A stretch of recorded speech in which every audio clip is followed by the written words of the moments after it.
तुका म्हणे कृपावंते द्यावे भाते न मागता, ऐसा माझा भोळा बाप हरे ताप कवळोनी विठ्ठला.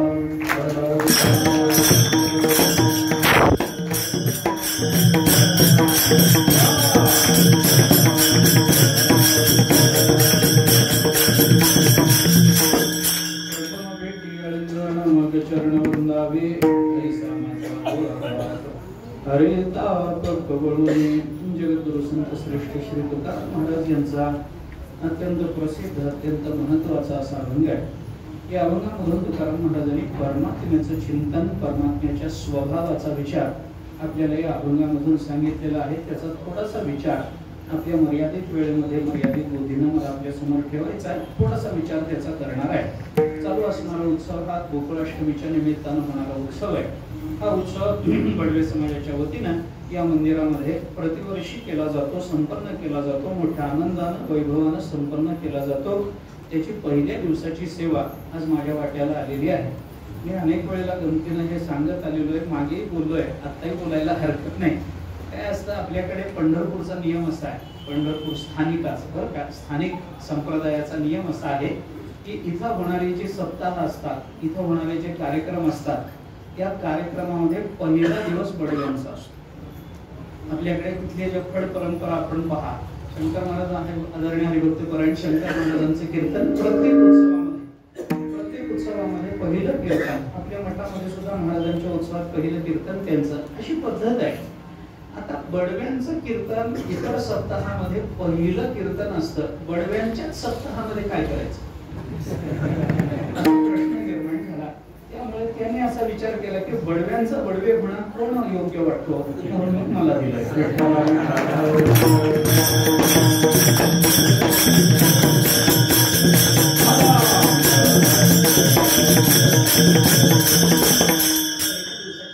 भगवंताचं वर्णन करणं हे कर्तव्य आहे.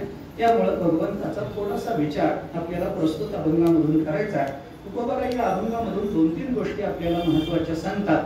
अभंगाची मांडणी आपण लक्षात घेतली तर आपल्याला ते चटकन लक्षात येईल. ऐसा माझा भोळा बाप हरे ताप कवळोनी. हे तुकाराम महाराजांनी अभंगामध्ये जे सांगितलं ते सगळ्या अभंगाचं बीज आहे बरं का. परमात्मा संबंधानं तुकोबारायांना नेमकं काय सांगायचं आहे, पांडुरंगाच्या संबंधानं तुकोबारायांना नेमकं कशावर आपलं लक्ष केंद्रित करायचं आहे, ते ध्रुवपदामध्ये तुकाराम महाराजांनी सांगितलं की परमात्मा आपल्याकरता काय करतो आणि तो असं का करतो याचा विचार सांगण्याकरता परमात्म्याच्या संबंधानं परमात्म्याचा स्वभाव काय आहे हे तुकोबारायांनी आपल्याला सांगितलेलं आहे. एखाद्या व्यक्तीकडून घडणारी क्रिया आणि त्या क्रियेचा विचार आणि त्या क्रियेचा मूलग्राही शोध घ्यायचा ठरवला तर तो शोध जिथपर्यंत जाऊन थांबतो त्याला त्या व्यक्तीचा स्वभाव असं म्हणतात बरं का. ऐका, आवाज थोडा घुमाला, थोडा कमी प्रकार. एखाद्या व्यक्तीकडून घडणारी क्रिया आहे आणि ती क्रिया तशी का घडली याचा जेव्हा शोध घ्यायचा प्रयत्न केला जातो, ही क्रिया काय, ही क्रिया अशी का केली असावी, याच वेळेला ही क्रिया का घडावी, ही क्रिया करताना तो क्रिया करणारा जो करता आहे त्याच्या मनामध्ये काय भाव चालू असेल, काय विचार चालू असेल, याचा जेव्हा शोध घेतला जातो तेव्हा हा शोध जिथपर्यंत जाऊन थांबतो त्याला त्या व्यक्तीचा स्वभाव असं म्हणतात. त्यामुळे कोणत्याही व्यक्तीच्या क्रियेबद्दल बोलत असताना, क्रियेची मीमांसा करत असताना शेवटी एक वाक्य मनुष्य उच्चारताना आपल्याला जगतामध्ये दिसतो. कोणती क्रिया कुणाकडूनही घडलेली असू दे, शेवटी मनुष्य एवढंच म्हणतो जाऊ द्यावं त्यांचा स्वभावच तसा आहे. असं म्हटलं की बहुतेक सगळ्या क्रियेचे अन्वयार्थ आपल्याला लागून जातात. आमका मनुष्य असा का, अरे त्यांनी त्याला एवढ्या शिव्या दिल्या तरी त्यांनी त्यांच्यावर उपकार केला असं का, जाऊ द्या तो स्वभावानंच वारकरी आहे. म्हटलं की झालं, किती शिव्या देऊ द्या हा उपकारच करणार हे ठरलेलंच आहे, कारण त्याचा तो स्वभाव आहे. अहो काही बोललो नाही मी त्यांना, नुसतं म्हणलं कधी आलात तुम्ही, त्याच्यावर केवढ्या शिव्या दिल्या त्याने मला, जाऊ द्यावं त्यांचा स्वभावच तसा आहे, राजकारणी माणूस आहे असं म्हणलं की आपल्याला कळून जातं की काही न बोलता विनाकारण शिव्या देतो त्याचा तो स्वभाव आहे. कोणतीही क्रिया आणि त्या क्रियेची मीमांसा ही जिथपर्यंत येऊन थांबते त्याला त्या व्यक्तीचा स्वभाव असं म्हटलं जातं. विठ्ठला विठ्ठला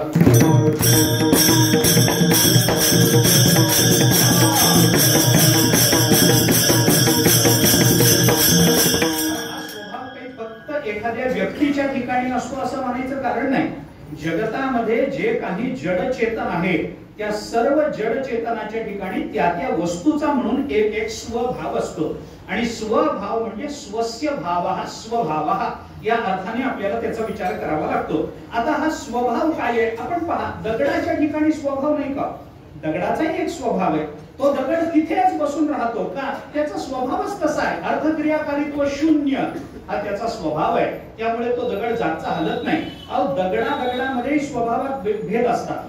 एका दगडाचा स्वभाव दुसऱ्या दगडाला लागू पडत नाही. दुसऱ्या दगडाचा स्वभाव तिसऱ्या दगडाला लागू पडत नाही. एखादा दगड वरून एकदा घण घातला की फुटतो. एखादा दगड 5-6 घण घातल्याने फुटत नाही. आणि एखादा दगड 15-20,000 100 असे काही घण वरून घालावे लागतात. त्याला काहीतरी मोठी ताकद लावावी लागते तेव्हा तो दगड फुटतो. आता सगळे दगडच आहेत पण एक दगड एका घणात फुटतो, दुसरा दगड 5-10 घणात फुटतो आणि तिसरा दगड मात्र 100-125 घणामध्ये फुटतो. का बाबा? सगळे दगड असून एवढा भेद का पडला? त्या त्या दगडाचा तो स्वभाव आहे असं आपल्याला मानावं लागतं. एका दगडात घण घालून एका घणात तो दगड फुटला त्याचा स्वभाव जरा कोमल आहे असं समजायला हरकत नाही. एक 5-6 दगड घण घालूनही तो दगड फुटला नाही, थोडा कडक लागला असं मनुष्य म्हणतो. आणि 100-125 घण घालूनही दगड फुटत नाही. मग माणूस म्हणतो नाही बाबा हा दगड फुटायचा नाही, त्याचा तो स्वभाव नाही असं म्हटलं जातं ना. हे जसं दगडाचं आहे तसंच माणसाचंही आहे. माणसाला सुद्धा काही माणसं एक घण घातलं की व्यवस्थित वागायला लागतात. काही माणसं अशी असतात 4-5 घणातही व्यवस्थित वागत नाही. आणि काही माणसं अशी असतात 100-125 घण घातले तरी जिकडं जायचं तिकडंच जात असतात. ते फुटतच नाही, ते इकडे तिकडे हलतच नाही. का? कारण तो त्यांचा स्वभाव असतो. प्रत्येक गोष्टीचा एक स्वभाव आहे. तुम्ही आता उदाहरण सांगायला लागलो आपण तर पुष्कळ वेळ जाईल त्याच्यामध्ये. कोणतंही उदाहरण घ्या, व्यक्तीचं जिवंत व्यक्तीचं उदाहरण घ्या अथवा एखाद्या दगडाचं उदाहरण घ्या, जडाचं उदाहरण घ्या, चेतनाचं उदाहरण घ्या, कुणाचंही उदाहरण घ्या. या जगाचा सुद्धा एक स्वभाव आहे की नाही? या जगाला सुद्धा एक स्वभाव आहे. हे जगत सुद्धा काही स्वभावानं युक्त आहे. जगद्गुरु शंकराचार्याने ब्रह्मसूत्र भाष्यामध्ये आपल्याला याचा विचार सांगताना या जगताचा स्वभाव सांगितला की नाही? हे जगत कसं आहे, कशानं युक्त आहे, कशानं बनलेलं आहे, या जगताचा स्वभाव कसा आहे हे आपल्याला आचार्यांनी सांगितलं की नाही? जन्माद्यस्य यतः या सूत्रावर भाष्य करताना जगद्गुरु शंकराचार्यांनी या जगताचा स्वभाव आपल्याला सांगितला. अस्य जगतः नामरूपाभ्याम व्याकृतस्य अनेक कर्तृभोक्तृ संयुक्तस्य प्रतिनियत देश काल निमित्त क्रियाफलाश्रयस्य मनसा अपि अचिन्त्य रचनारूपस्य जन्मस्थितिभंगम यत् सर्वज्ञात सर्वशक्तेः यत् कारणात् तद् ब्रह्म. आचार्यांनी आपल्याला सांगितलं हे यत् कारणात् सर्वज्ञात सर्वशक्तेः यत् कारणात् तद् ब्रह्म हे सोडून द्या. कुठपर्यंत घ्या? मनसा अपि अचिंत्य रचना रूपस्य. या इथपर्यंत आपण या आचार्यांनी जगताच्या बद्दल जे विधान केलं हे सगळी विधानं, हे सगळे शब्द जगताचा स्वभाव म्हणून आपल्याला सांगता येतात. अस्य जगतः नामरूपाभ्याम व्याकृतस्य. नामरूपानं आकाराला आलेलं जगत नामरूपात्मक आहे म्हणजे या जगताचं नामरूप हा या जगताचा स्वभाव झाला. कारण या जगतामध्ये असा पदार्थ नाही की ज्याला नाम नाही आणि रूप नाही. आणि जर एखाद्या वस्तूला नामरूप नाही असं आपल्याला कळलं असेल तर तो पदार्थ या जगतातला असू शकत नाही. विठ्ठला विठ्ठला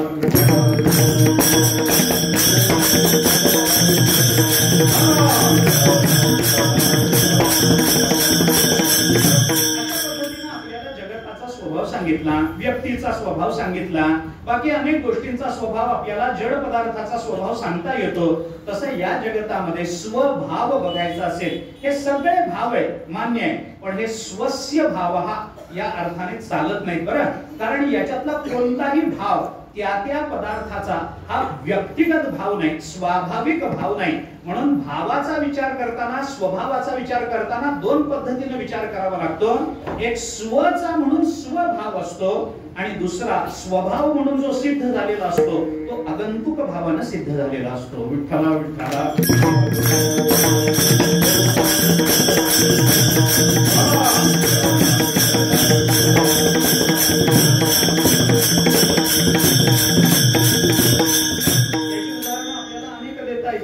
आपला स्वभाव आहे असं जेव्हा आपण म्हणतो ना, तेव्हा तो स्वभाव रागीट, त्या माणसात रागावतो तो मनुष्य, रागीट आहे तो, हा त्याचा स्वभाव आहे असं जेव्हा आपण म्हणतो तेव्हा रागीटपणा हा स्वभाव झाला. दातृत्व त्याच्या जवळ आहे, दातेपणा हा त्याचा स्वभाव झाला. पण हे जे स्वभाव आहेत ना, हे सगळे स्वभाव आगंतुक भावाने माणसाला किंवा जड पदार्थाला प्राप्त झालेले आहेत. जड पदार्थ असो अथवा चेतन पदार्थ असो, त्याचा स्वभाव जर बघायचा असेल तर ती फक्त ब्रह्मरूपता असते. विठ्ठला विठ्ठला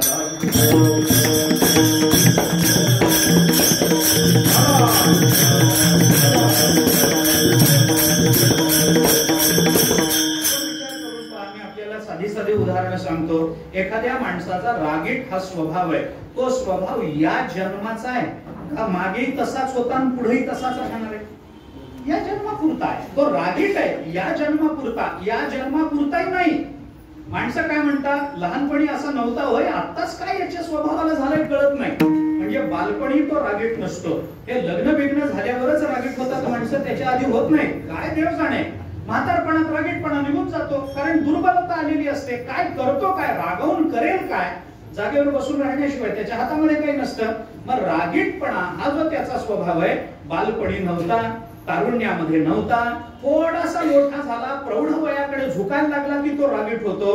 वृद्धापकाळामध्ये तो रागीटपणा पुन्हा त्याला सोडून जातो. मग जो रागीटपणा येतो आणि जातो, हा आगंतुक भाव जो त्याच्या स्वभावामध्ये आला, तो त्याचा स्वभाव म्हणता येणार नाही. हे लक्षात घ्या, म्हणता येणार नाही. एखाद्या व्यक्तीच्या ठिकाणी दातृत्व आहे, पण दातृत्व कधी आहे, आत्ता आत्ता श्रीमंती आली म्हणून तो दाता आहे. आतापर्यंत प्रारब्धवशामध्ये त्याला दारिद्र्य होतं, तर कसला दाता आला? दारिद्र्यच होतं घरामध्ये, घरामध्ये देण्यासारखं काही नव्हतं, तर दाता कसला आला? तो देऊ शकत नाही. मग दातृत्व हा स्वभाव कधी आला? जेव्हा त्याला प्रारब्धवशात अनुकूलता प्राप्त झाली आणि परमार्थ वशामध्ये देण्याची इच्छा निर्माण झाली, तेव्हा त्याच्याकडे दातृत्व हा स्वभाव आला. आला याचाच अर्थ तो आगंतुक आहे. तो स्वभाव त्याचा जन्मजात नाही आहे. जन्मजात कोणता मुलगा असा आहे मला सांगा की तो रागीटच आहे, जन्माला येतानाच रागीट आहे, असं कोणतं मुलं आहे मला सांगा? जन्माला आलेलं मूल काही नसतं, त्याला कुणावर राग नसतो, कुणावर लोभ नसतो, कुणाला तो ओळखत नसतो, निर्वैर निष्पाप अशा पद्धतीचं ते मूल शांत असतं. आईचं दूध त्याला मिळालं की त्याचं भागतं, त्याला बाकी कशाची गरज नाही, तो कुणालाही ओळखत नाही. तो असं जन्माला येताना काही माणूस असं म्हणून जन्माला येत नाही की अमक्या अमक्याचा काटा काढायला जन्माला आलो, असं तो म्हणत नाही. तो येतो, नंतर मग काही बदल होतात, नंतर काही आगंतुक भाव त्याच्या ठिकाणी निर्माण होतात. मग चोरीची सवय लागते, मग खून करण्याची सवय लागते, खोटं बोलण्याची सवय लागते, परमार्थाची सवय लागते. हे सगळे जे भाव त्याच्या जीवनामध्ये नंतर व्यक्त होतात, हे सगळे आगंतुक भाव आहेत. म्हणून त्या आगंतुक भावाकडे न जाता स्वभावाकडे गेलं पाहिजे. मग स्वभाव काय आहे? तो परब्रह्म रूपता हा स्वभाव आहे. आणि मग जे परब्रह्म आहे त्याला स्वभाव असतो का असा जर प्रश्न विचारला तर ब्रह्मभिन्न पदार्थाचं अस्तित्व न मानल्यामुळे ब्रह्माला स्वतंत्र भाव आपल्याला सांगता येत नसतो. विठ्ठला विठ्ठला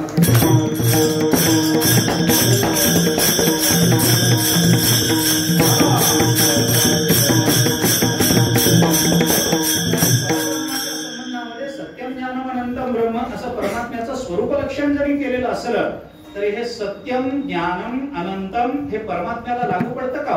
लागू पडत नाही. मग हे सत्य ज्ञान अनंत हे कशा करता सांगितलं गेलं?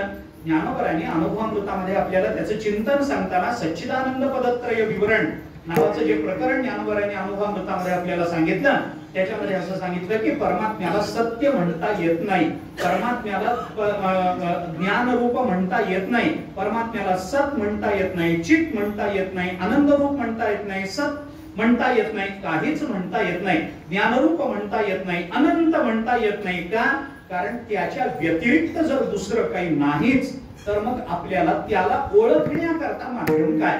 याच्याकरता श्रुती माता आपल्यावर उदार झाली, वेद आपल्यावर उदार झाला आणि वेदाने आपल्यावर उपकार करून ठेवले की सत्यम ज्ञानम अनंतम ब्रह्म ह्या परमात्म्याचा स्वभाव आहे असं सांगण्यापेक्षा परमात्म्याच्या ठिकाणी असत जडत्व आणि दुःख रूपत्व नाही हे सांगण्याकरता जर सच्चित आनंद रूपता सांगितली गेली असेल तर तो त्याचा भाव म्हणता येत नाही, पण इतर अभावाची सिद्धी करण्याकरता त्याच्यावर तशा भावाचा आरोप जर करावा लागत असेल तर आपल्याला परमात्म्याचा काही स्वतंत्र स्वभाव सांगता येणार नाही. मग आम्हाला परमात्मा कळणारच नाही का?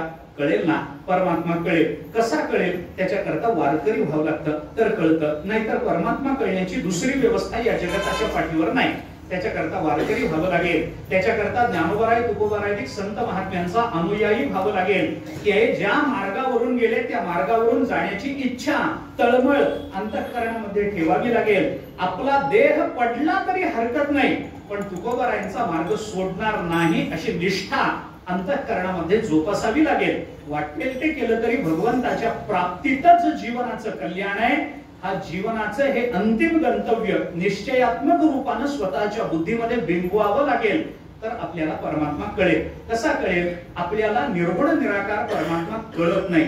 मग संतांनी काय केलं? त्या निर्गुण निराकार परमात्म्याला सगुण साकाराला आणलं आणि सगुण साकाराला आणून तो कसा आहे हे आपल्याला कळावं याच्याकरता सगुण साकाराचे काही स्वभाव संत महात्म्यांनी आपल्याला सांगितले की परमात्मा कसा कसा आहे. हे कशा करता सांगितलं? आपल्याला परमात्मा कळावा एवढीच संतांची इच्छा आहे आणि त्या परमात्म्याचा स्वभाव कळाला तर परमात्म्याकडे प्रवृत्ती होईल. याच्याकरता सगुण निर्गुण निराकाराला सगुण साकारामध्ये आणून त्या सगुण साकाराचे स्वभाव संतांनी जे सांगितले त्या स्वभावापैकी 3 प्रकारचे स्वभाव प्रस्तुत अभंगामध्ये तुकोबाराय बोलून दाखवतात. विठ्ठला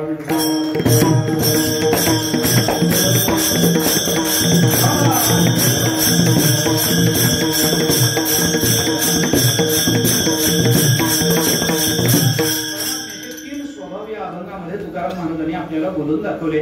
परमात्मा कसा आहे, परमात्म्याचा स्वभाव काय आहे, तो कोणत्या स्वभावानं आपल्या जीवनात आपल्या भक्तांकडे पाहतो आहे हे तुकाराम महाराजांनी स्वतःला आलेल्या अनुभवाच्या संदर्भातून किंवा थोडा शास्त्रीय शब्द वापरायचा झाला तर अनुभवाच्या परिप्रेक्ष्यातून तुकाराम महाराजांनी जगताच्या समोर ही भूमिका मांडलेली आपल्याला दिसून येते. तुकाराम महाराज देवाचा स्वभाव सांगतात, पण तो स्वभाव सांगण्याकरता देवाला आकाराला आणलं ते तुकोबारायांनीच आणलं. तुकोबाराय म्हणतील तिथं देवाला उभं राहावं लागलं, तुकोबाराय म्हणतील त्या रूपामध्ये उभं राहावं लागलं, तुकोबाराय म्हणतील तसं वर्तन देवाला करावं लागलं आणि त्या दृष्टीनं तुकोबाराने देवाचा स्वभाव आपल्या समोर ठेवला. कोणता स्वभाव? 3 प्रकारचे स्वभाव तुकाराम महाराजांनी देवाचे आपल्या समोर ठेवलेत. याच्यातला पहिला स्वभाव आहे देवाचा भोळेपणा, दुसरा स्वभाव आहे देवाची सर्वज्ञता आणि तिसरा स्वभाव आहे देवाचा कृपाळूपणा. विठ्ठला विठ्ठला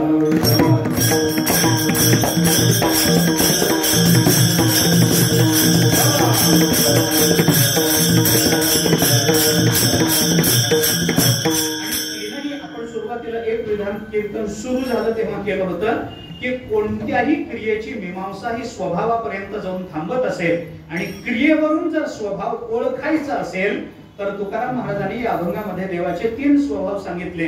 देव भोळा आहे, देव सर्वज्ञ आहे आणि देव कृपावंत आहे. हे दुसरं, तिसरं आणि चौथं चरण, या 3 चरणामध्ये तुकाराम महाराजांनी देवाचे 3 स्वभाव सांगितले. हे 3 स्वभाव तुकाराम महाराजांना देवाचे कशावरून कळाले? कारण स्वभाव कळण्याकरता काहीतरी क्रिया घडावी लागते की नाही. मग कोणती क्रिया आहे? 3 स्वभाव व्यक्त होण्याकरता क्रिया मात्र एक घडली अभंगाच्या पहिल्या चरणात.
आपल्याला सांगितली, प्रथम भेटी अलिंगण मग चरण वंदावे. याच्यावरून कळलं काय? ऐसा माझा भोळा बाप.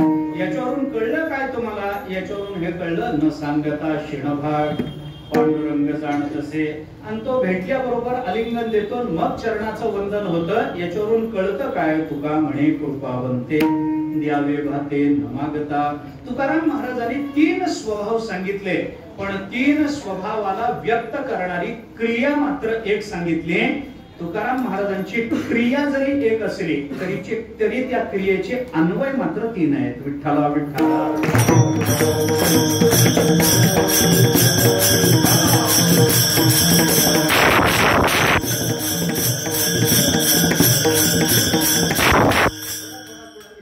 त्या संबंधामध्ये करायचा. ऐसा माझा भोळा बाप. देवाचा कोणता स्वभाव सांगितला? भोळेपणा. न सांगता शिणभाग पांडुरंग जाणत असे. त्याला काही न सांगता त्याला कळतं देवाची सर्वज्ञता. देव तुकाराम महाराजांनी आपल्याला सांगितले, तुका म्हणे कृपावंते द्यावे भाते न मागता. भगवंताची कृपाशीलता हे तुकाराम महाराजांनी आपल्याला 3ऱ्या चरणामध्ये सांगितली. आणि हे 3 स्वभाव कळण्याकरता देवानी क्रिया कोणती केली? प्रथम भेटी अलिंगण. याच्यावरून तो भोळा बाप हे कळलं. प्रथम भेटी अलिंगण याच्यावरून तो सर्वज्ञ हे कळलं. आणि प्रथम भेटी अलिंगण दिल्यामुळे तो कृपावंत आहे हे कळलं. विठ्ठला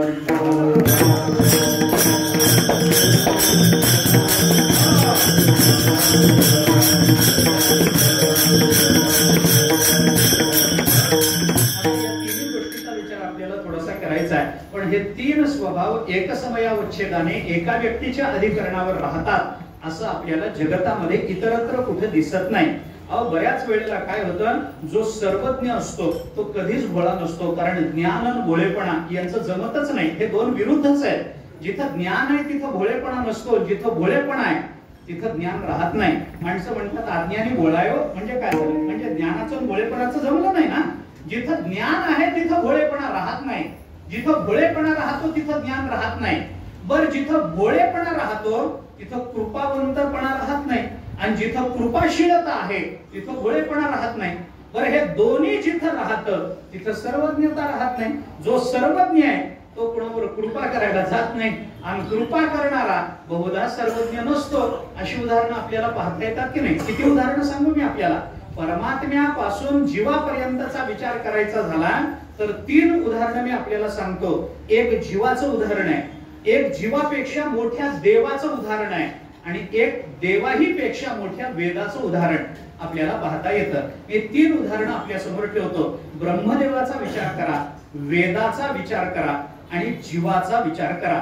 ऐसा माझा भोळा बाप म्हणलं ना, मग आपापल्या बापाचा विचार करा. आता जीवाचा म्हणजे आपापल्या, आता बाप म्हणलंच आहे तुकोबाराने, तो दुसरं कशाला घ्या, त्याच बापाला मध्ये घ्या. बापाचा विचार करा. बापाचा विचार म्हणजे जीवाचा झाला. ब्रह्मदेवाचा विचार म्हणजे जीवापेक्षा थोड्या वरच्या देवयोनीतल्या देवाचा विचार झाला. आणि वेदाचा विचार म्हणजे अगदी शेवटचा विचार झाला. आता या 3चा विचार जर करायचा असेल तर वेदाचा विचार करा. वेद सर्वज्ञ आहे की नाही मला सांगा.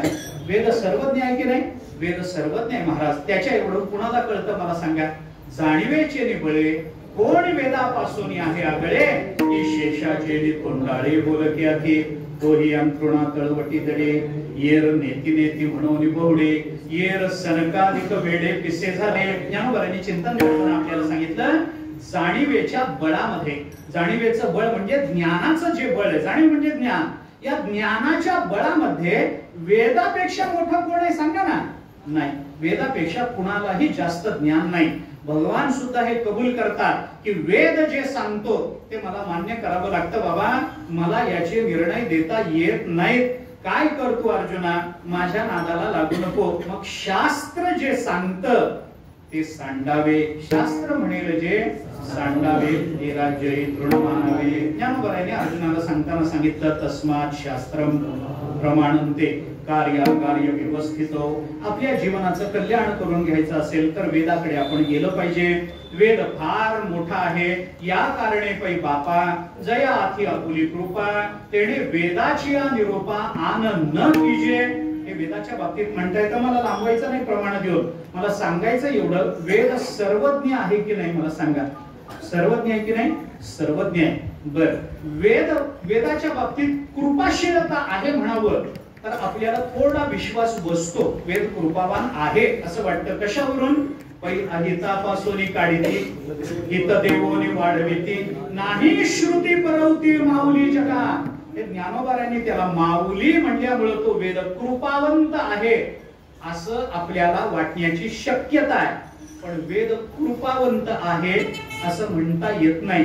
का म्हणता येत नाही? तो सर्वज्ञ आहे पण कानी लागला तीही वर्णाच्या, जे तीनच वर्णाची कृतार्थता करून देतो, चौथ्या वर्णाला मात्र बाजूला ठेवतो. म्हणून त्याची कृपाशीलता आपल्याला डोळ्यासमोर धरता येत नाही. विठ्ठला विठ्ठला.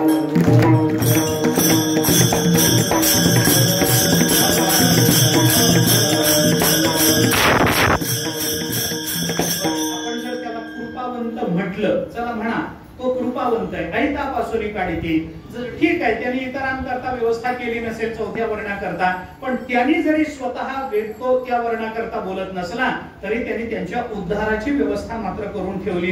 हे आपल्याला मान्य करावं लागतं. तो कृपावंत आहे म्हणा. चला, माऊलीनेच त्याला माऊली म्हणलंय, आपल्याला नाकारता येणार नाही. वेद कृपावंत आहे म्हणा, चला हरकत नाही. मग वेद बळा आहे का मला सांगा ना? बळा कोणाला म्हणतात?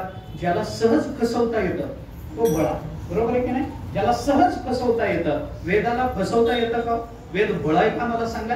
वेद बळा नाही महाराज. तुम्ही कसंही कर्म करा, कुठंही करा, कोणत्याही पद्धतीचं करा, कितीही अंधारात करा, टेबला खालून करा, त्या वेदाला कळतं महाराज सगळं. आणि त्या त्या कर्माचं ते फळ वेद देतो की नाही? शास्त्र देतं की नाही आपल्याला? एखाद्या वेळेला तरी शास्त्राने असं म्हटलंय का जाऊ द्या अनाथ आहे, चोरी केली म्हणून काय झालं, द्या सूट त्याला, असं म्हणलंय का? भोळेपणा आहे का वेदाच्या ठिकाणी? वेद भोळा नाही महाराज. तो त्या त्या व्यक्तीला ती शिक्षा आवर्जून देतोच देतो. आपल्याला मान्य करावं लागतं. मान्य करा त्या त्या व्यक्तीला. बाकी काही होईल, कसाही मनुष्य असू द्या, कोणत्याही जन्मात जाऊ द्या, कोणतीही क्रिया करू द्या, कशाही पद्धतीनं करू द्या, तो वेद आपल्याला त्याच्यापासून सुटका देत नाही. हे लक्षात घ्या. मी गमतीनं आपल्याला सांगतो, यावर एक वेळ जुळ्या मुलांमध्ये राम आहे का श्याम आहे ओळखायला आई चुकल पण वेद चुकत नसतो. विठ्ठला विठ्ठला.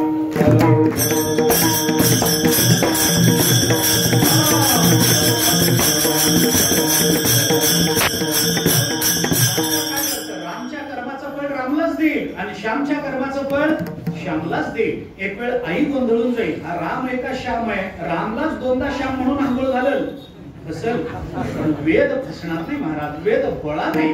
वेदाला आपल्याला फसवता येणार नाही. त्याच्यापासून कोणतं कर्म आपल्याला लपवता येणार नाही. आणि केलेल्या कर्माच्या कोणत्याही फलातून वेद आपल्याला जर सूट देत नसेल तर वेदाला आपल्याला भोळ म्हणता येणार नाही. वेद सर्वज्ञ आहे की नाही? आहे. वेद कृपावंत आहे की नाही? आहे. पण वेद भोळा आहे का? नाहीये महाराज. वेद भोळा नाही. मग चला ब्रह्मदेवाकडे. ब्रह्मदेव भोळा आहे महाराज. ब्रह्मदेव भोळा आहे. अनेक राक्षसांनी तप करून त्याच्याकडून असे वर मागून घेतले की त्या ब्रह्मदेवाला वर देताना कळलं नाही, मागितला वर देऊन टाकला. मग हिरण्यकश्यप असेल, अमुक कोणी असेल, तमुक कोणी असेल, जे जे राक्षस तप करतात आणि त्या तपातून आपल्याला मरण येऊ नये याच्याकरता जी जी व्यवस्था करून घेतात त्या व्यवस्थेची मागणी करताना ब्रह्मदेवाने ती मागणी पुरवली की नाही? हिरण्यकश्यपूची मागणी, सगळ्या मागण्या ब्रह्मदेवाने पुरवल्या की नाही? पुरवल्या. त्याला कळलं नाही, तो भोळा आहे, मान्य आहे. पण कृपावंत आहे की नाही? आहे. ज्याला पाहिजे ते द्यायला ब्रह्मदेव तयार आहे. पण ब्रह्मदेव सर्वज्ञ आहे का? तो सर्वज्ञ नाही. का नाही? कारण हा वर मागणारा कोणत्या भावनेनं मागतोय हे जर त्याला कळलं असतं तर ब्रह्मदेवाने तसे वर दिले नसते. ब्रह्मदेवाला ते वर कळले नाही. मला घरात मरण नको, मला बाहेर मरण नको, मला माणसाकडून मरण नको, मला पशुकडून मरण नको, मला दिवसा मरण नको, मला रात्री मरण नको, मला शस्त्राने मरण नको, मला अस्त्राने मरण नको. एवढे सगळे पर्याय मागून घेतल्यानंतर हा देवाच्याही डोक्याला जड जाईल हे ब्रह्मदेवालाही कळू नये का? हे आपल्याला कळतं की नाही? हे एवढे वर मागितलेला मनुष्य हा जड जाईल सरकारला, हे आपल्याला कळतं की नाही? हे कळतं की नाही? अरे एवढ्या मागण्या चालू आहेत, एवढ्या मागण्या चालू आहेत, हे नीट हाताळलं जाणारं प्रकरण नाही बरं. हे डोई जड जाईल हे आपल्याला कळतं. मग ब्रह्मदेवाला कळू नये का? आपल्याला कळतं, ब्रह्मदेवाला कळत नाही. पुढचे ब्रह्मदेव आपणच. आता आपल्याला कळलं, ब्रह्मदेवाला कळलं नाही. का कळलं नाही? कारण ब्रह्मदेवाच्या ठिकाणी भोळेपणा आहे, ब्रह्मदेवाच्या ठिकाणी कृपाशीलता आहे, पण ब्रह्मदेवाच्या ठिकाणी सर्वज्ञता आहे असं आपल्याला म्हणता येणार नाही. वेद कृपावंत आहे, वेद सर्वज्ञ आहे, पण वेदाला फसवता येत नाही. वेद भोळा नाही. ब्रह्मदेव कृपावंत आहे, ब्रह्मदेव कृपाशील आहे, ब्रह्मदेवाला भोळेपणा आहे, पण ब्रह्मदेव सर्वज्ञ आहे असं आपल्याला म्हणता येत नाही. आणि आता तिसरा प्रकार जीवाचा. आपल्या बापाकडे चला, आपला बाप कसा आहे आता ते सांगायचं, त्याच्यावर कीर्तन करायची गरज आहे का? आपला बाप कसा आहे याच्यावर, बापाकडे कोणता गुण आहे? काही नाही महाराज, काही सांगता येत नाही. आणि तो बाप जर पिता असेल, तो बाप जर पिताच असेल तर मग त्याचे काय गुण वर्णन करावेत बाबा? काय आता काय मानू आता? काय त्याचे वर्णन करावं, काय त्याच्याबद्दल बोलावं? पण आपला जन्मदाता बाप, आपल्या संबंधाने विचार केला तर बाप कदाचित भोळा असेल, बाप कदाचित कृपावंत असेल, पण बापालाही आपल्याला सर्वज्ञ म्हणता येणार नाही. या तिन्ही गुणांची एक समयावच्छेदानं एका अधिकरणावरची प्राप्ती आपल्याला जगतामध्ये इतरत्र दिसत नाही. मग त्या तिन्ही गुणांनी युक्त कोण आहे? तुकोबरांनी सांगितलं, हा परमात्मा भोळाही आहे, हा परमात्मा सर्वज्ञही आहे, आणि हा परमात्मा कृपाशीलही आहे. विठ्ठल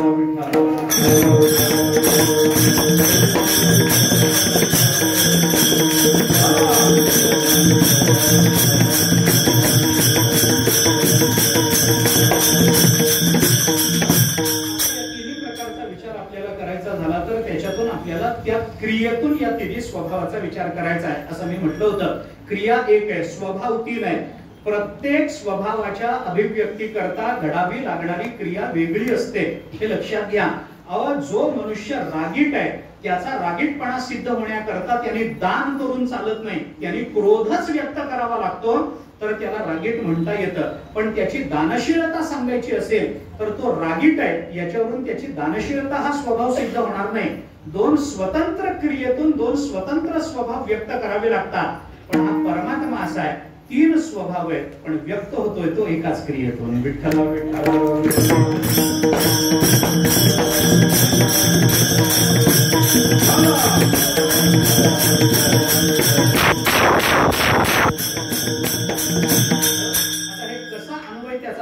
तेवढं सांगतो मी, पण पहिल्यांदा हे तीन स्वभाव काय आहेत हे आपल्याला लक्षात घेतलं पाहिजे. त्याच्याकरता तुकाराम महाराजांनी क्रिया सांगितली. काय क्रिया? प्रथम भेटी आलिंगन, मग चरण वंदावे. आपल्याला अजूनही एक थोडा विचार याबद्दल बोलता येऊ शकतो. मी फक्त वाट उघडी करतो, मला त्याच्याबद्दल आता बोलायला तेवढा वेळ नाही माझ्या हातामध्ये, बरं का. प्रथम भेटी अलिंगण, मग चरण वंदावे, ऐसा माझा भोळाबाप, असं जे तुकाराम महाराजांनी म्हटले की नाही. पंढरपूरला आल्यानंतर, जुन्या काळचं सांगतो, आता बंद झालं हे सगळं, पण जुन्या काळी पंढरपूरला आल्यानंतर पंढरपूरचा हा विधी होता बरं का. पंढरपूरला पहिल्यांदा देवाला आलिंगन देऊन मगच देवाच्या पाया पडायचं अशीच रीत होती. हा विधी आहे, हा पंढरपूरचा विधी होता. सगळ्यांनाच आलिंगन देता येत होतं. ज्ञानोबाराय आले, देवाला पहिल्यांदा आलिंगन, मग देवाच्या पाया पडायचं. तुकोबाराय आले, आधी देवाला आलिंगन, असं आलिंगन देण्याची पंढरपूरची पद्धतच होती. हा विधी मानला गेला. आणि प्रथम भेटी आलिंगन मग चरण वंदावे हा क्षेत्र विधी जर मानायचा असेल तर या विधीला कोणत्या विधीमध्ये बसवता येतं हाही या अभंगामध्ये विचार करण्यासारखा एक मुद्दा आहे बरं का. तो विचार कसा करायचा काय करायचा आता मला बोलता येणार नाही, कारण ते 3 विधी कोणते मानायचे, अपूर्व विधी कोणता, नियम विधी कोणता, परिसंख्या विधी कोणता.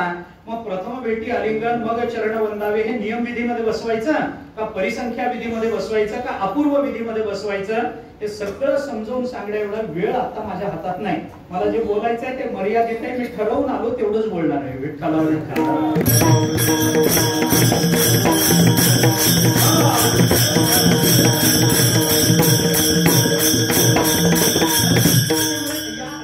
विचार करता येऊ शकतो एवढा विचार फक्त डोक्यात ठेवा आपला. कधी आपल्याला संधी मिळाली पुन्हा कधी तर बघता येईल त्या संबंधामध्ये की कोणता विधी आहे. कारण क्षेत्राची विधी असतात ना. पंढरपूरला आल्यानंतर पंढरपूरचा विधी आहे की नाही, चंद्रभागे स्नान विधी तो हरिकथा.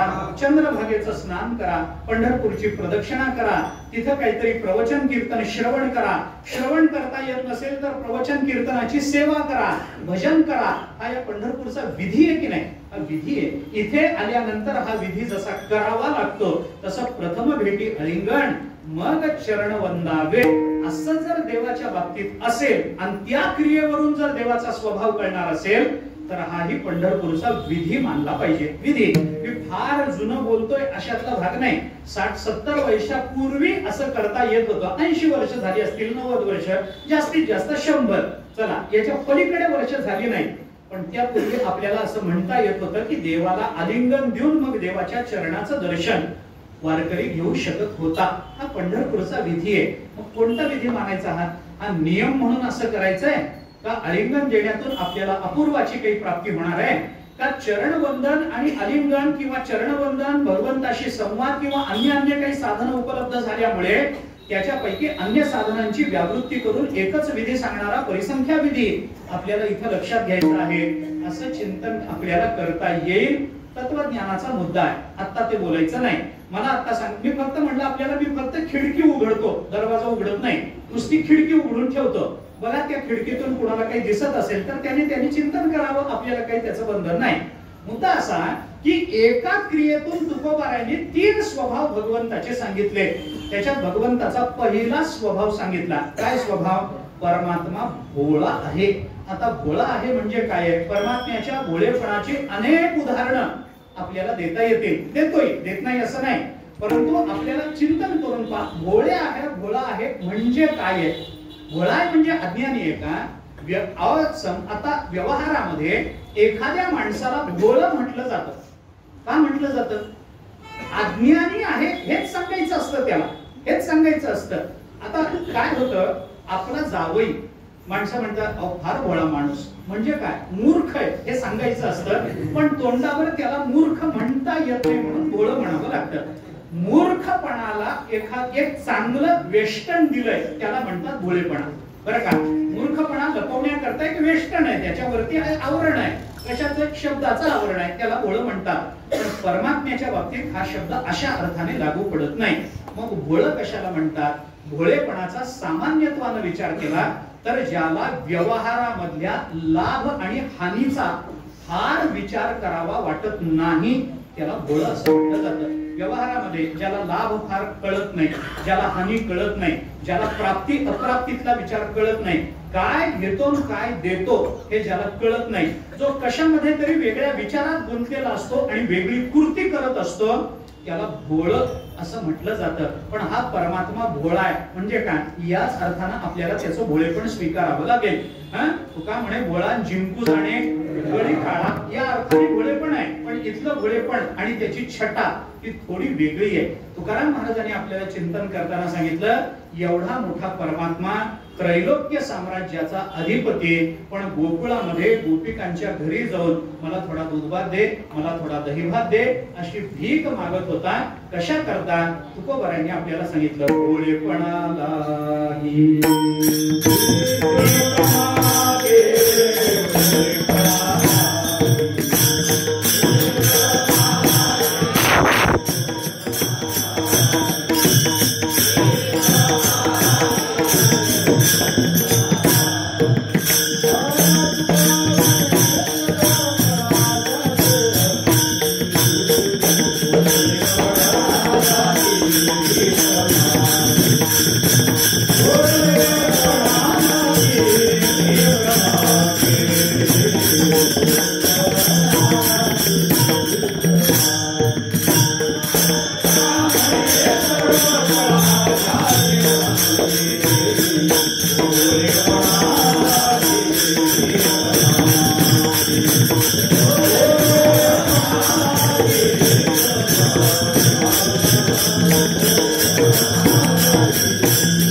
की हा परमात्मा कसा आहे, तो कोण आहे. गवळणी बांधती धारणासी गळा, खेळे त्या गोपाळा माझे ब्रह्म धावनिया मागे यशोदे भोजन. हिंडे रामरान गाई पाठी तुका म्हणे सर्व कळा ज्याचे अंगी, सर्व कळा ज्याचे अंगी. भोळेपणा लागी भीक मागे, पण भोळेपणा लागी भीक मागतो. हे तुकाराम महाराजांचं वर्णन जर आपण ऐकलं तर सगळ्या कळा असूनही भीक मागतो असा जो आहे त्याला तुकाराम महाराजांनी भोळा असं म्हटलं. ज्याला कळत नाही काय द्यावं काय घ्यावं हे त्याला कळत नाही असा जो परमात्मा आहे त्याला भोळा असं म्हणता येतं. मी उदाहरण सांगू आता आपल्याला, उदाहरण सांगू. त्याने काय घेतलं त्याच्या मोबदल्यामध्ये काय काय दिलं याचा विचार केला तर आपल्याला या दोन्हीची तुलना करता येते का मला आपण सांगा. भाजीचं एक पान आणि त्याच्या मोबदल्यामध्ये दुर्वासांसारखे ऋषी आणि त्यांच्या 10,000 शिष्यांची भोजनाची तृप्ती याची तुलना होते का मला सांगा. तुलना होते? होत नाही. मग सुदामा ब्राह्मण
सुदामा ब्राह्मण दुःखे दरिद्रे पिढीला काय घेऊन गेला हो? मुष्टी पोहे घेऊन या. त्याचे भेटीला गेला. त्याच्या मोबदल्यात देवानी काय दिलं हो? शुद्ध भाव देखून या. गाव सोन्याचा दिला. मुठभर पोहे आणि सोन्याचं गाव यांची काय तुलना होते मला सांगा. मुठभर पोहे द्यावेत आणि सोन्याचा गाव घ्यावा हा व्यवहार योग्य आहे का? बाजारात जाऊन 10 रुपये दिले तर कधी तुम्हाला 50 रुपयाची साखर दिली काय दुकानदारांनी? दिली काय मला सांगा. पण हा बळाचा आहे महाराज, हा बळाचा आहे. अहो मला सांगा, शेतकरी एक दाणा पेरतो, एक दाणा, आणि त्याच्या मोबदल्यात देव किती देतो? एक गणेश.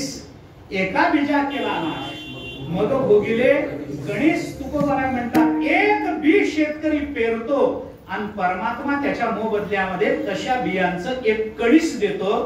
जगातल्या कोणत्या बँकेत एवढं व्याज मिळतं मला सांगा? कोणती बँक अशी आहे की एवढं व्याज देते? एक बी पेरावं आणि त्याच्या मोबदल्यामध्ये त्या बियाने भरलेलं कणीस, त्या दाण्याने भरलेलं कणीस मिळावं. कोण देतो एवढं? किती बरं, फार काळ नाही, फार त्याच्याकरता 10 वर्ष थांबा मग दाम दुपटीनं घेऊन जा असं नाहीये. असं नाही, याच्याकरता 10 वर्ष थांबावं लागत नाही. 2-3 महिने थांबा, 3-4 महिने थांबा, बस एवढं झालं की 4 महिन्यामध्ये एवढं व्याज देणारी कोणती बँक आहे? जगात अशी बँक नाही, म्हणून तो बळ आहे. विठ्ठला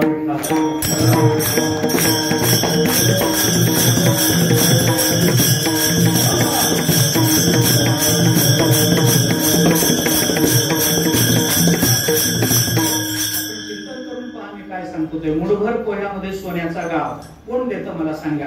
देणार असलं कोणी सांगा, माझ्याकडे पोहे तयार आहेत. चांगले. अहो सुधामदेव तर नुसते घेऊन गेले, मी त्याला तिखट मीठ तेल घेईल शेंगाटे बिंगाटे घालून देतो तुम्हाला. त्याच्या मोबदल्यात एक सोन्याचा गाव देता काय मला? मुठभर पोह्याच्या मोबदल्यामध्ये सोन्याचा गाव. कसला व्यवहार आहे सांगा ना? या व्यवहारामध्ये काय हानी काय लाभ याचा विचार आहे का मला सांगा? आहे. अरे सोन्याचा गाव, द्वारकेसारखी नगरी आपल्याला द्यायची, दुसरी द्वारका वाटावी अशी नगरी आपल्याला द्यायची. काय लाभ काय हानी? काही विचार आहे? विचार आहे. अहो तोळाभर सोनं कुणी पोह्याच्या मोबदल्यात, तोळा जाऊ द्या, गुंजभर सोनं कुणी देत नाही पोह्याच्या मोबदल्यामध्ये. कोणी देत नाही महाराज, कोणी देत नाही. परमात्मा देतो, त्याला कसले लाभ नाही, कसला हानीचा विचार नाही. काय मिळतं काय जातं याचा विचार नाही. मग भोळा कशाला म्हणायचं? तुकोबारांनी आपल्याला सांगितलं, भोळेपणा लागे भीक मागे, सर्व कळा अंगी असूनही भोळेपणा आहे.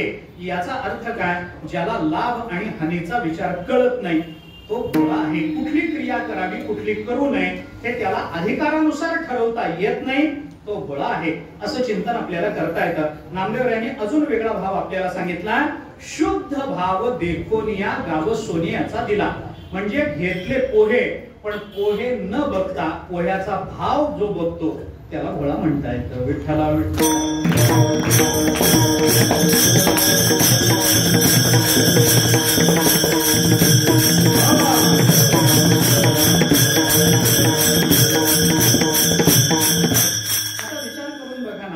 भोळेपणा आहे की नाही?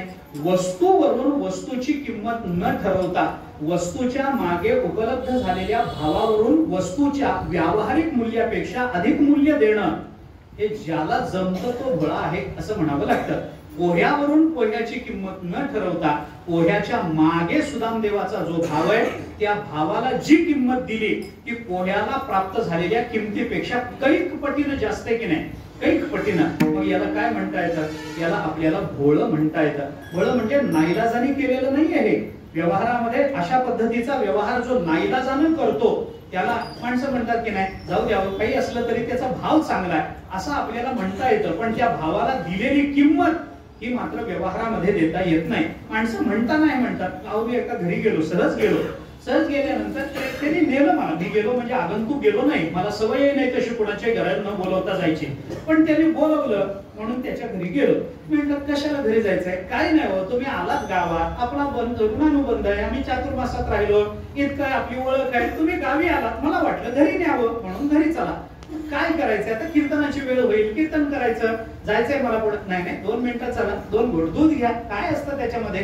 तुम्ही आलात, आम्हाला वाटतं तुमचा आदर सत्कार करावा, आम्ही तुमचा चातुर्मासात ऐकलंय, चातुर्मासात बघितलंय तुम्हाला, आम्ही राहिलोय, अमुक आहे तमुक आहे, प्रेम आहे म्हणून आम्ही बोलवतो. नाही म्हणता आलं नाही. गेल्यानंतर त्याने मला बाहेरच्या खोलीत बसवलं आणि बसवल्यानंतर आज जाऊन सांगितलं अगं महाराज आले तर बरं दूध कर. मग असं म्हणल्याबरोबर आतून जो ज्वालामुखीचा उद्रेक झाला तो मला कानावर आला. ती त्याच्यावर जी खेकसली.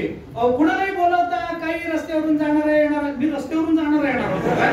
महाराज म्हणून गेलो होतो. भगवान म्हणतात चांगला होतो, स्वभाव नाही बरा आहे तसा, मी वाईट नाही, सगळं चांगलं. येणार कुणालाही बोलवता दूध काय इथं आभाळातून पडतं काय? तर पैसे द्यावे लागतात, कुणालाही बोलवता काय, कोण माणूस आहे, कुठून पकडून आणलाय कोणाला माहिती. आता कपर दूध त्याच्या बोडक्यावर घालायचं मला हे कपर दूध माझ्या, मी सगळं ऐकून घेतलं. काय करू काय? माझी सत्ताच नव्हती ना. माझी असती तर बोललो असतो. माझी सत्ता म्हणजे सत्ता म्हणून काय वाटलं? सत्ताच वाटलं की नाही? तसंच ठेवा. मला माझी सत्ता नव्हती ना त्या घरावर. काही बोललो नाही, गप्प बसलो. शेवटी माझ्यावरून ती संक्रांत उठली आणि तिच्या नवऱ्यावर गेली. तुम्हालाही अक्कल नसल्यासारखे वागता, एवढे मोठे झाला, कळत कसं नाही हो तुम्हाला? दूध काय असं येतं काय? पैसे द्यावे लागतात, तुम्हालाच खर्च पडतो. आम्ही कण साठवावा, तुम्ही येणाऱ्या जाणाऱ्याला दूध पाजून जळून टाकावं. तुम्हाला तरी देवाने डोकं दिलंय का नाही त्याला? आता मी ते ऐकून घेतलं. मला काय करू आता? नाईलाजच होता माझा. जावं निघून तर तसंही बरं वाटत नाही, बसावं तर बसवे ना.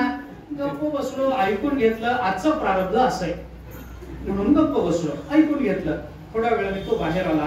म्हणला, महाराज ऐकलं का? म्हणलो होय हो, सगळंच कानावर पडलं माझ्या. आता काय करू? तो म्हणला, काय महाराज आता काय सांगू तुम्हाला? आपण खरं सांगू का? ती रागीट आहे, 4 शिव्या देते, पण तिचा भाव चांगला असतो.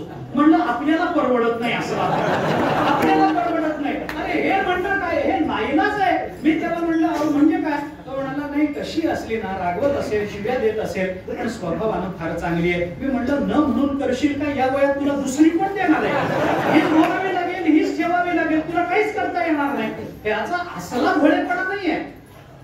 वस्तू आणि वस्तूचं मूल्य याच्यापेक्षा सुद्धा वस्तूच्या देण्यात भाव जो निर्माण होतो, त्या भावाला प्राधान्य देतो.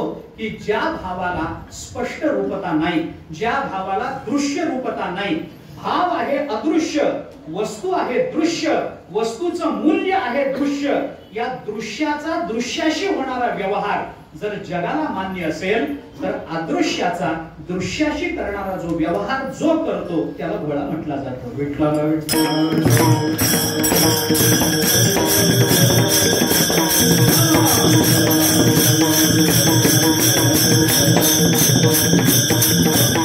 दृश्याचा दृश्य पदार्थाशी झालेला व्यवहार हा व्यवहार आहे. याला जगतामध्ये शहाणं म्हटलं जातं, व्यावहारिक म्हटलं जातं. 10 रुपये दिलो, 10 रुपये दिले आणि 10 रुपयाची साखर घेतली, व्यवहार झाला. आपण जर 10 रुपयापेक्षा 12 रुपयाची आणली तर हुशार ठरतो. आपण व्यवहाराच्या दृष्टीने हुशार ठरतो.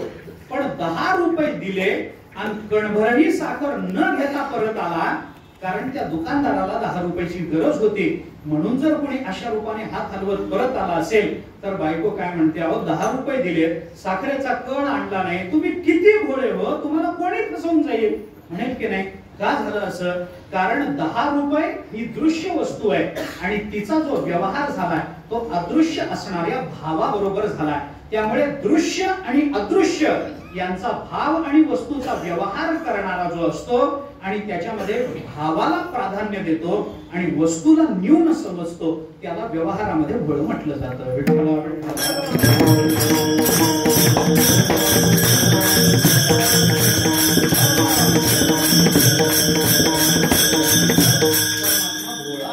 आपल्याला हे कळून चुकलं का?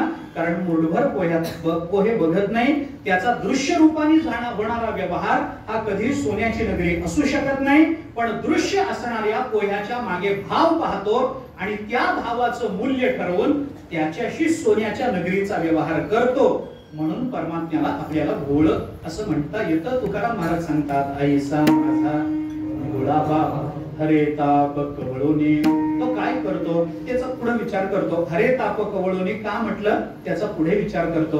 परमात्म्याचा दुसरा स्वभाव आहे. काय स्वभाव आहे? न सांगता क्षीणभाग पांडुरंग जाणत असे. तुकाराम महाराज बोलतात की हा परमात्म्याचा दुसरा स्वभाव असा आहे की परमात्मा सर्वज्ञ आहे. सर्वज्ञ म्हणजे काय? सर्वज्ञ म्हणजे ज्याला सगळं कळतं, सगळं कळतं. सर्वज्ञ हा सर्व शक्तिमान असं आपल्याला उपनिषदाने त्याचं वर्णन केलेलं दिसून येतं. मनसा अपि अचिंत्य रचना रूपस्य जन्मस्थिती भंगम सर्वज्ञात सर्व शक्ते या कारणात तद्ब्रह्म. या जगताचं वर्णन करताना आचार्यांनी जे या जगताचा कर्ता कोण आहे याचा विचार मांडला त्यावेळेला सर्वज्ञात सर्व शक्तेः असं पद परब्रह्म स्वरूपाकरता मांडलं. म्हणजे काय झालं, परमात्मा सर्वज्ञ आहे, परमात्म्याला कळत नाही असं या जगतामध्ये काही नाही, कारण परमात्माच जगत रूपानं नटलेलं आहे. परमात्म्याला कळत नाही असं काहीच असणार नाही. जे जे जगतामध्ये घडतं ते परमात्म्याला सांगावं लागत असेल तर परमात्म्याला आपल्याला सर्वज्ञ म्हणता येणार नाही. ज्ञानोबारांनी गोड चिंतन आपल्याला केलेलं दिसून येतं. 9वा अध्याय आपण बघा.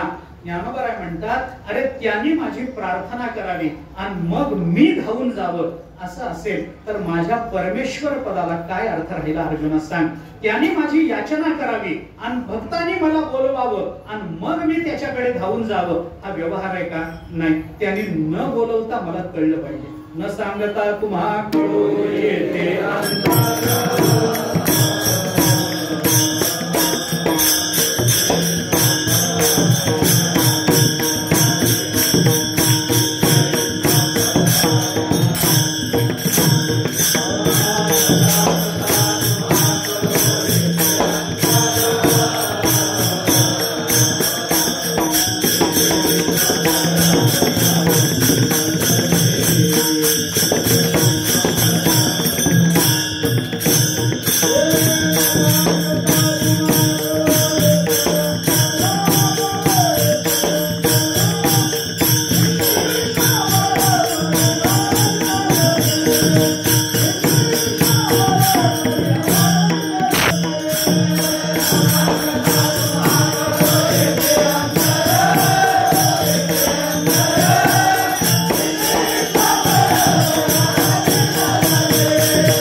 पांडुरंग जाणतसे. तुकाराम महाराजांनी तीच भूमिका आपल्याला याही अभंगामध्ये बोलून दाखवली. न सांगता तुम्हा कळू येते अंतर. का कळू येते? कारण विश्वी विश्वंभर आहे म्हणून तो विश्वामध्ये व्यापून राहिलेला आहे, त्यामुळे त्याला ते कळतं आणि ते कळतं म्हणून परिहार चिन्ह लगे. त्याला परिहार द्यावा लागत नाही, त्याला सांगावं लागत नाही की देवा मला ही अडचण आहे. ज्ञानोबारायाने देवाला भिंत ओढायला बोलावलं नव्हतं, हे लक्षात घ्या. परमात्मा स्वतःहून आले. तुकोबारायांचं रक्षण करण्याकरता परमात्मा स्वतःहून आले. सगळ्या संतांच्या चरित्रात आपल्याला या भूमिका दिसतात. या सगळ्या भूमिका बघितल्या तर परमात्म्याची सर्वज्ञता आपल्याला लक्षात येते आणि परमात्मा विस्तार होईल त्याचा, पण वेळ कमी आपल्या हातामध्ये. पण परमात्मा जसा सर्वज्ञ आहे तसा परमात्म्याचा विचार केला तर परमात्म्याचा तिसरा स्वभाव तुकाराम महाराजांनी सांगितला, परमात्मा कृपावंत आहे. तुका म्हणे कृपावंते द्यावे भाते न मागता. तुकाराम महाराजांनी आपल्याला सांगितलं परमात्मा कृपावंत आहे. आता परमात्म्याची कृपाशीलता, परमात्मा कृपावंत आहे म्हणजे काय? म्हणजे तो कृपा करण्याकरताच बसलेला आहे. कोणती कृपा करतो? परमात्म्याच्या कृपेचे अनेक प्रकार आपल्याला पाहता येतात बरं का. काय आहे? परमात्मा कृपा करतो असंही परमात्म्याचं वर्णन आहे आणि परमात्मा दया करतो असंही परमात्म्याचं वर्णन आहे. परमात्मा कृपावंत आहे की नाही? आहे. परमात्मा दयावंत आहे की नाही? आहे. तुका म्हणे दयावंते असं तुकाराम महाराजांनी म्हटलंय का? नाही. द्यावे भाते न मागता असं नाही म्हटलं. कृपावंते. दया आणि कृपा या दोन संज्ञांमध्ये अंतर आहे बरं का. कृपा वेगळी असते आणि दया वेगळी असते. परमात्मा जेव्हा आपल्याला अनुकूलाची प्राप्ती करून देतो तेव्हा ती कृपा असते आणि परमात्मा आपल्या जीवनातल्या प्रतिकूलाची निवृत्ती करतो तेव्हा ती त्याची दया असते. विठ्ठला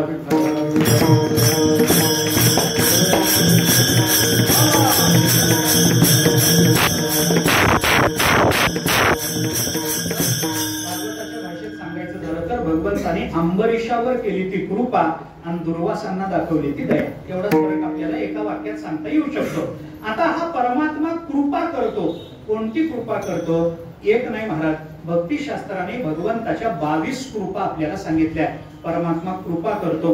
कोणकोणत्या पद्धतीने करतो? भगवंताची चक्रीवर्तीनी कृपा वेगळी असते, भगवंताची प्रणयिनी कृपा वेगळी असते, भगवंताची अनुरोधिनी कृपा वेगळी असते, भगवंताची प्रबोधिनी कृपा वेगळी असते. सगळ्या कृपांचा विचार आपण करून बघा. या सगळ्या पद्धतीच्या कृपा परमात्मा आपल्यावर करतो. कसा करतो याचं वर्णन करताना तुकाराम महाराजांनी त्याचं एकच लक्षण सांगितलं, द्यावे भाते न मागता. हे तुकाराम महाराजांनी आपल्याला त्या कृपावंतपणाचं लक्षण म्हणून, उदाहरण म्हणून आपल्याला सांगितलेलं आहे. आता हे सगळं जे चिंतन आहे याच्यामध्ये परमात्म्याची कृपाशीलता कशी आहे काय नाही याचा विचार आपल्याला करता येतो. अहो, भगवंताला एक फूल समर्पण केलं गजेंद्राने, परमात्मा आले, नकराचा उद्धार केला, गजेंद्राचा उद्धार केला. एका फुलामध्ये उद्धार होतो असं दुसरं उदाहरण मला सांगा. असं दुसरं उदाहरण सांगा की एक फुल देवाला वाहा आणि मोक्ष प्राप्त करून घ्या. दाखवा बरं उदाहरण, दाखवा. मर्याईला एक फुल वाहा, आहे का उदाहरण? आहे का? नाही ना. असं जगतामध्ये आपल्याला एका फुलात मोक्ष देणारा भोळाही तोच आहे आणि फुल पाहून कृपा करणाराही तोच आहे आणि फुलाच्या मागे असणारा भाव जाणणारा सर्वज्ञही तोच आहे. विठोबा रघुबा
माझा भोळा बाप हरे ताप कवळून. तुकाराम महाराज आपल्याला भगवंताचा स्वभाव सांगतात आणि त्या स्वभावातून परमात्मा आपल्या समोर व्यक्त करतात.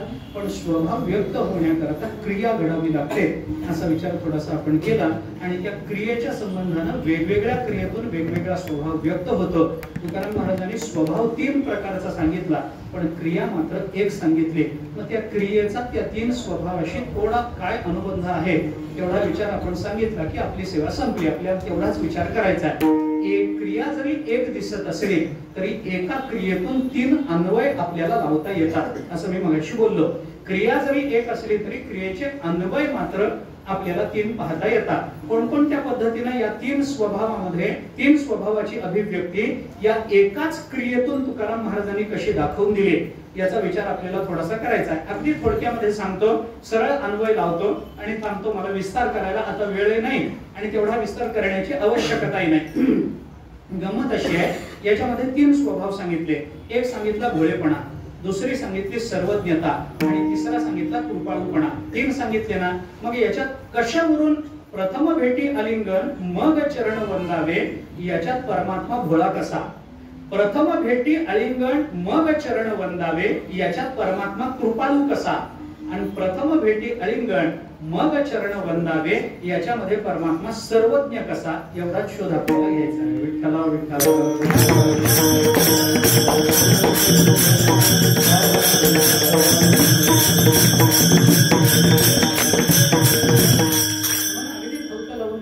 बघा. आपण शांत चित्ताने विचार करा. याच्यापेक्षा वेगळी संगती आणि अन्वय लागत असेल तर मलाही सांगा, मलाही आनंद आहे. माझ्या दृष्टीने मला या 3 पद्धतीची संगती वाटते तेवढी मांडण्याचा मी प्रयत्न करतो. परमात्मा या अभंगामध्ये तुकाराम महाराज म्हणतात परमात्मा भोळा आहे. पण कसा भोळा, त्याच्या भोळेपणाची अभिव्यक्ती कशाने झाली? प्रथम भेटी आलिंगन मग चरण वंदावे या क्रियेतून झाली की नाही. या क्रियेतून पण ऐसा माझा भोळा बाप. कैसा भोळा, कैसा भोळा. ऐसा म्हणल्यानंतर तुम्हाला कैसा हा प्रश्न पडतो की नाही. हे असं असं आहे. अरे पण कसं कसं आहे सांगा ना. ऐसा म्हणजे कैसा याच्याकरता आधी काहीतरी सांगायला पाहिजे की नाही. मग माझा बाप असा भोळा आहे. ऐसा माझा भोळा बाप. कैसा भोळा, हरे ताप कवळोनी इकडं लावा. नाहीतर ऐसा माझा भोळा बाप. कैसा भोळा, प्रथम भेटी आलिंगन मग चरण वंदावे ऐसा माझा भोळा बाप. इथं परमात्म्याचा भोळेपणा लागतो. कसा लागतो मी आपल्याला सामान्यत्वानं सांगतो, ऐका.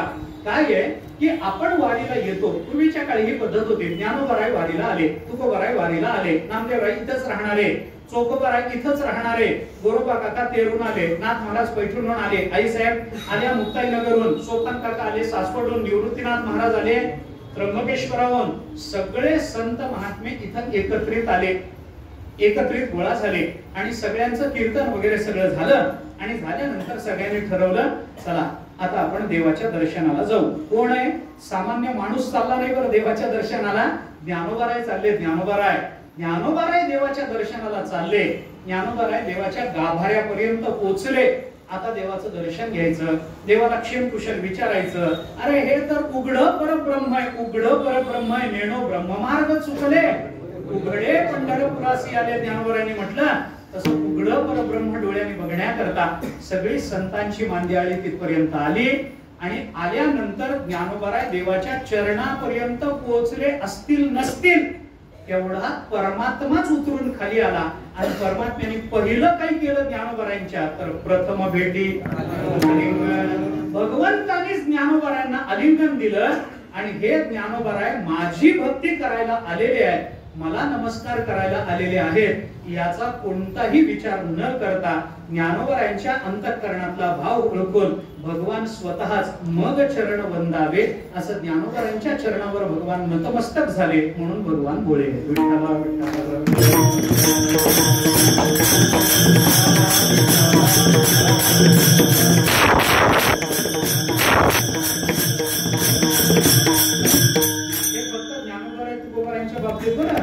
आपल्यासारखं नाही गेलं भगवंताने आलिंगन दिलं भगवानच वागले असं नाही.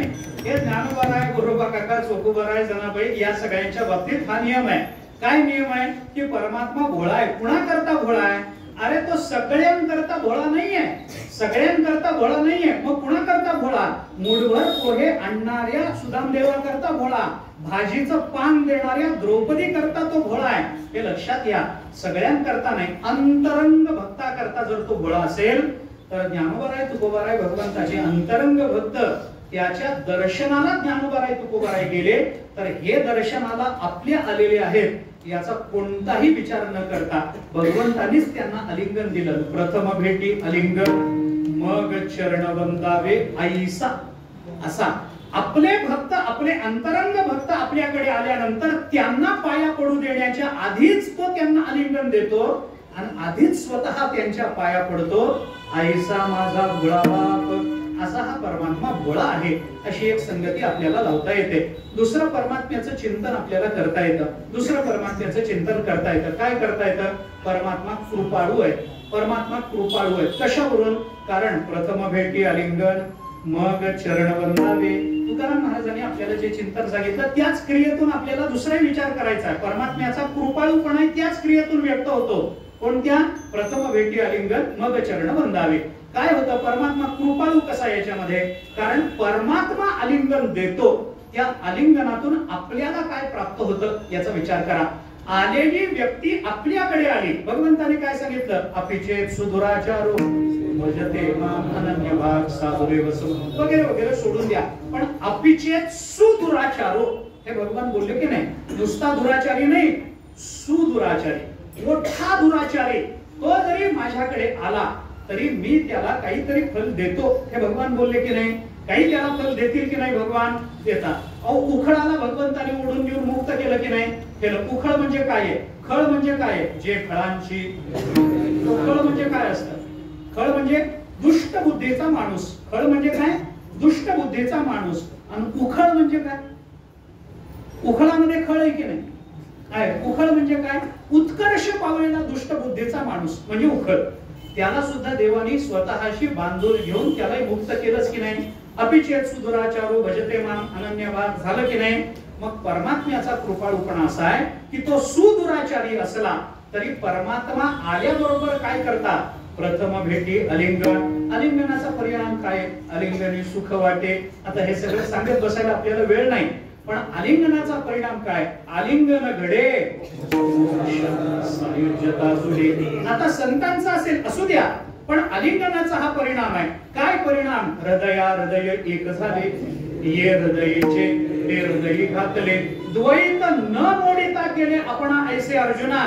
असं जर अर्जुनाला भगवंताने केलं असेल तर ये हृदयचे ते हृदय घालण्याकरता आलिंगन दिलं. या आलिंगनाचा परिणाम काय झाला? परिणाम काय झाला? त्याच्या अंतःकरणातले सगळे दोष निवृत्त झाले. कशावरून? कारण तुकोबारायांनी असं सांगितलं, ऐसा माझा बळा बाप तो काय करतो? हरे ताप कशाने? कवळोनी. तो आम्हाला कवळतो आणि आम्ही दुराचारी असलो तरी आम्हाला कवळतो आणि कवळून आमचा ताप निवृत्त करतो. आणि अंतःकरणातला ताप म्हणजे अंतःकरणातले दोष गेले की मग चरण वंदावे याची सूट देतो. हा त्याचा कृपाळूपणा आहे. विठ्ठला विठ्ठला.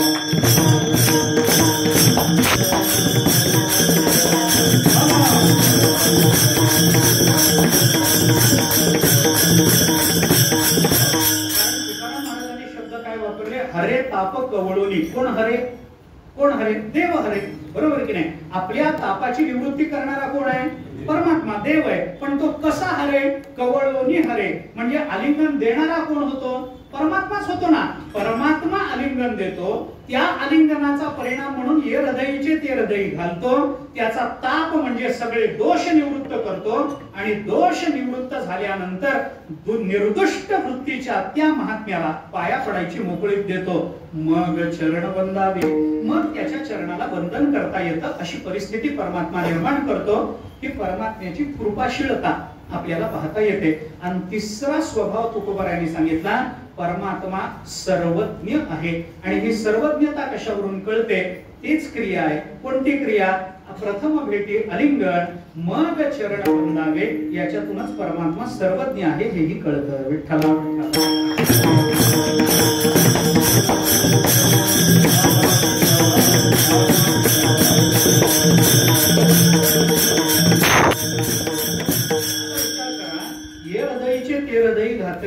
द्वैत न मोडिता केले आपण ऐसे अर्जुना. द्वैत दिसायला ठेवलं पण आपण ऐसे केलं. हे केलं, ही सर्वज्ञता आली की नाही त्याच्या ठिकाणी? कशी आली? मला आता अभंगाच्या बाबतीत फार बोलायचं नाही. एक उदाहरण फक्त मी आपल्याला सांगतो. आपण रामायणामध्ये चला. वाल्मिकी ऋषींनी रामायणामध्ये ज्या एक प्रसंग सांगितला आणि त्या प्रसंगामध्ये भगवंतानी काय केलं याच्यामध्ये परमात्म्याची सर्वज्ञता कशी आहे हे आपल्याला सहज कसं कळून येतं हे लक्षात घ्या.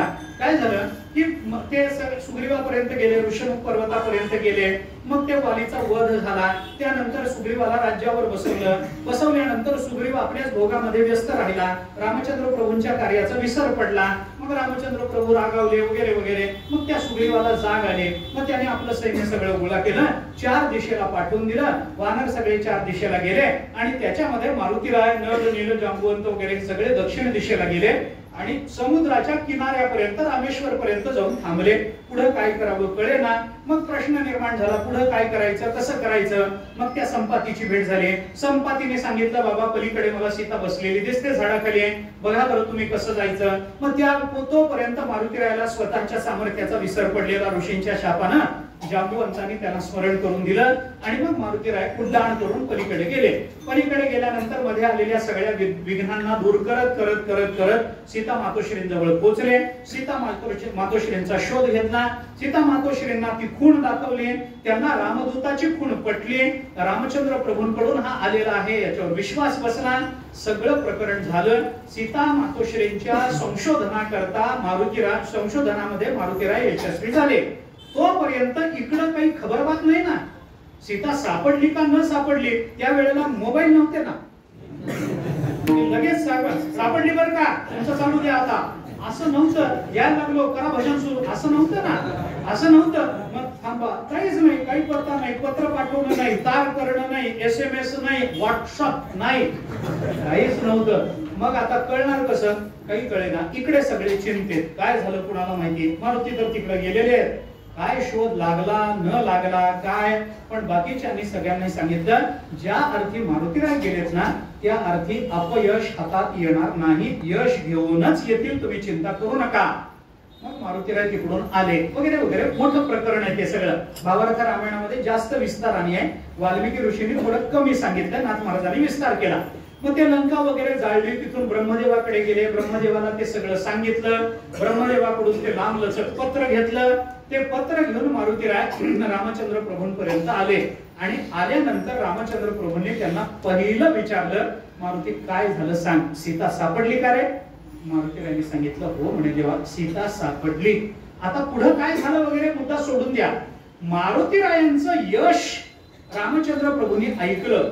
सीता आहे, सुरक्षित आहे, व्यवस्थित आहे, ती तशीच आहे हे मारुती देवाला कळलं आणि या मारुतीने आपल्या सीतेचा शोध लावला. केवढे उपकार मारुतीचे, केवढे उपकार मारुतीचे. असं म्हणून आता मारुतीचे उपकार आहेत आपल्याला.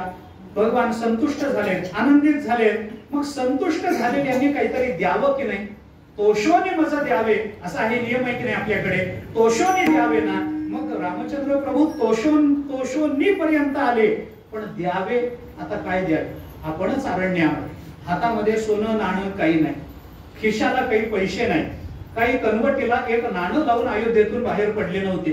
जवळ मध्ये अरण्यामध्ये काही युद्ध करून काही त्याचं मानधन घेतलं नव्हतं, काहीच केलं नव्हतं, काहीच नव्हतं जवळ. आता मारुतीला द्यायचं काय हा प्रश्न पडला. आणि हा प्रश्न पडल्यानंतर काय करावं असा प्रश्न आल्यानंतर सगळे विचार करायला लागले. आता भगवान काय देतील मारुतीला बक्षीस, काय मारुती भाग्यवान आहे, भगवंताकडून बक्षीस, भगवंताकडून बक्षीस, काय देतील काय देतील असा विचार चालू असताना एकदम रामचंद्र प्रभू उठले, समोर उभ्या असणाऱ्या मारुतीरायाजवळ गेले आणि त्याने काही केलं नाही, कडून आलिंगन दिलं. बस एवढंच केलं, आलिंगन दिलं. आणि असं आलिंगन देऊन खाली बसल्यानंतर रामचंद्र प्रभूंनी सगळ्यांना असं सांगितलं, एष सर्वस्व भूतस्तु परिष्वंगो हनुमतः. आता मी मारुती परिष्वंगो म्हणजे आलिंगन देणं. परिष्वंगो मी आलिंगन दिलं, भूतकालीन रूप होतं त्याचं. मी आलिंगन दिलं, मी एवढंच देऊ शकतो, देतो, वर्तमानकालीन होऊ शकतं. मी आलिंगन देतो, दिलं कसंही म्हणा आपण. मी आता मारुतीला हे आलिंगन देतो. का देतो बाबा? कारण रामचंद्र प्रभूंनी सांगितलं मया कालमिमं प्राप्य दत्तस्तस्य महात्मनः. वाल्मिकी ऋषींनी रामायणामध्ये आपल्याला विचार हा बोलून दाखवला की आता मी या इथं अरण्यामध्ये आहे, माझ्याकडे देण्यासारखं मारुतीकडे काही नाही. कालमिमं प्राप्तम, असा काळ मला प्राप्त झालेला आहे की मी त्याला वस्तू रूपाने काही देऊ शकत नाही. मग मी त्याला काय देऊ शकतो हे सांगताना रामचंद्र प्रभूंनी जे शब्द वापरले त्या शब्दाचा मला विचार करायचा आहे. रामचंद्र प्रभू म्हणाले एष सर्वस्व भूतस्तु परिश्वंगो हनुमतः. माझ्या जवळ असणारं माझं सर्वस्व म्हणजे माझं स्वरूप आहे, ते माझं स्वरूप मी आलिंगन देऊन मारुतीरायाला देऊन टाकतोय. कारण देण्यासारखं आता माझ्याजवळ काहीही नाही. कारण स्वरूप मी मारुतीला देतो याचा अर्थ तो आणि मी एका स्वरूपाची आहोत ही सर्वज्ञता आपल्याला देवाजवळ देवाच्या ठिकाणी आहे आणि ती आलिंगनातून व्यक्त होते हे आपल्याला मान्य करावं लागतं. म्हणून प्रथम भेटी आलिंगन मग चरण वंदावे याचा सरळ अर्थ असा होतो की परमात्मा गेल्याबरोबर आलिंगन देतो, त्या आलिंगनातून एकरूपता प्राप्त होते आणि ती एकरूपता सिद्ध होण्याकरता आलिंगन दिलं, निर्दोषता प्राप्त झाली, मग निर्दोष झालेल्यांना आपल्या स्वरूपामध्ये प्राप्त करून घेता येतं. ही त्यांची निर्दोषता भगवंताला कळाली पाहिजे की नाही, तर सर्वज्ञत्व आहे की नाही? सर्वज्ञत्व आहे. अहो भगवान लहान होते, पुतनेचं त्यांनी स्तनपान केलं. कशा करता केलं असेल? कशा करता केलं? काय घेतलं पुतनेच्या स्तनातून? पुतनेच्या स्तनातून त्यांनी घेतलं विष. विष होतं, दूध होतं आणि प्राण होते. तिन्ही गोष्टी पुतनेच्या घेतल्या की नाही?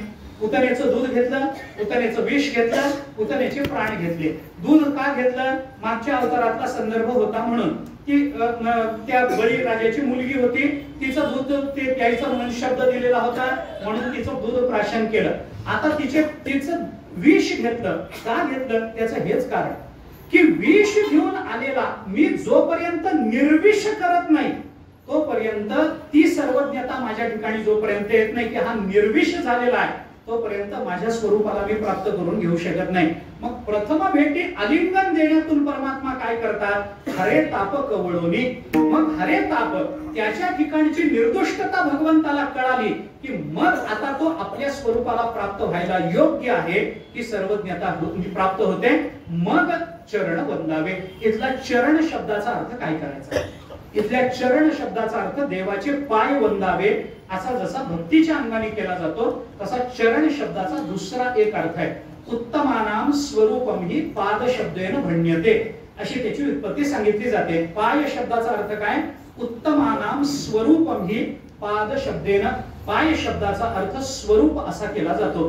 मग भगवंताने आलिंगन दिलं, आलिंगनामध्ये निर्दोष केलं आणि निर्दोष झालेला आहे या सर्वज्ञतेतून त्याला आपले पाय म्हणजे आपले स्वरूप प्राप्त करून दिलं की भगवंताची सर्वज्ञता आपल्याला प्रथम भेटी आलिंगन मग चरण वंदावे या चरणातून दिसून येते. म्हणजे चरण जरी एक आहे, क्रिया जरी त्याच्यात एक सांगितलेली असली तरी त्या एका क्रियेतून तीन अन्वय लागतात आणि त्या तीन अन्वयातून भगवंताचे तीन प्रकारचे स्वभाव आपल्याला कळू शकतात. अशा प्रकारचा हा परमात्मा, अशा स्वभावाचा हा परमात्मा आलिंगन देण्याकरता उभा आहे, चरण दाखवण्याकरता उभा आहे. आपण फक्त त्याच्या जवळ गेलं पाहिजे आणि प्रथम भेटी आलिंगन देऊन त्याच्या चरणाला वंदन केलं पाहिजे, तर तो परमात्मा आपल्यावरही ती कृपा करतो आणि सर्वज्ञ असल्यामुळे आपल्यालाही त्याच्या स्वरूपामध्ये प्राप्त करून घेतो. तसं परमात्म्याने तुम्हाला आम्हाला प्राप्त करून घ्यावं, तुमच्या आमच्यावर कृपा करावी एवढी प्रार्थना भगवंताच्या चरणी करू. झालेली पहिल्या दिवसाची सेवा भगवंताच्या चरणी समर्पित करू. वाणीला विराम देऊ. ज्ञानेश्वर